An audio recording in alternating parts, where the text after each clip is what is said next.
আনন্দ, রং আর লোকজ ঐতিহ্যের মিলনমেলা বাংলা নববর্ষ ১৪৩২ উদযাপনে রাঙামাটির কাপ্তাই যেন রূপ নিল উৎসবের শহরে। কাপ্তাই উপজেলা প্রশাসনের আয়োজনে পালিত হলো বর্ণাঢ্য শোভাযাত্রা ও প্রাণবন্ত সাংস্কৃতিক অনুষ্ঠান। সোমবার সকাল ৯টায় কেন্দ্রীয় শহীদ মিনার চত্বর থেকে শুরু হয় শোভাযাত্রা। নেতৃত্ব দেন উপজেলা নির্বাহী কর্মকর্তা মোহাম্মদ রুহুল আমিন। শোভাযাত্রায় সরকারি বেসরকারি প্রতিষ্ঠানের কর্মকর্তা, রাজনৈতিক ও সামাজিক সংগঠনের নেতৃবৃন্দ এবং ৩ শতাধিক স্থানীয় মানুষ অংশগ্রহণ করেন। উপজেলার বরৈছড়ি বাজার ঘুরে শোভাযাত্রাটি শেষ হয় শিশু পার্কে। বাদ্যযন্ত্রের তালে তালে রঙিন সাজে সজ্জিত অংশগ্রহণকারীরা তুলে ধরেন বাংলার চিরায়ত গ্রামীণ সংস্কৃতি। শোভাযাত্রা শেষে শুরু হয় বর্ণিল সাংস্কৃতিক অনুষ্ঠান। গ্রামীণ ঐতিহ্যে নির্মিত মঞ্চে উপজেলা শিল্পকলা একাডেমির পরিবেশনায় গান, নাচ ও আবৃত্তিতে মাতিয়ে তোলেন শিল্পীরা।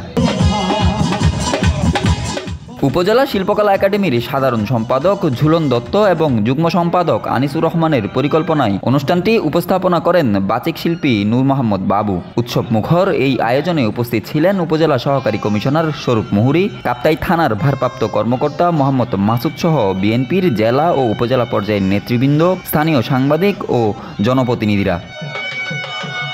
কাপ্তাই প্রতিনিধি ঝুলন দত্তের তথ্যচিত্রে ডেস্ক রিপোর্ট, নিউজ নাও 24।